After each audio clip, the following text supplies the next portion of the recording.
Guys, আজকে আমি এসেছি প্যান্দানি মন্দিরে। তো এটা অমরকোটে।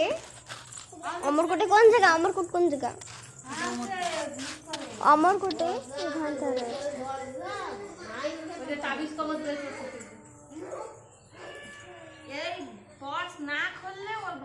এখানটায় ফার্স্ট আমরা দেখতে পাবো, তো জানি না এটা মনে মামুন আছে।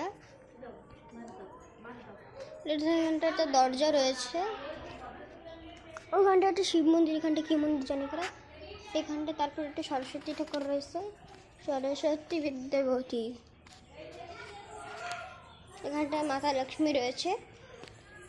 কেরা যে বানাইছে মুখ মুখ পুরো আমরা। এখানটায় গণেশ।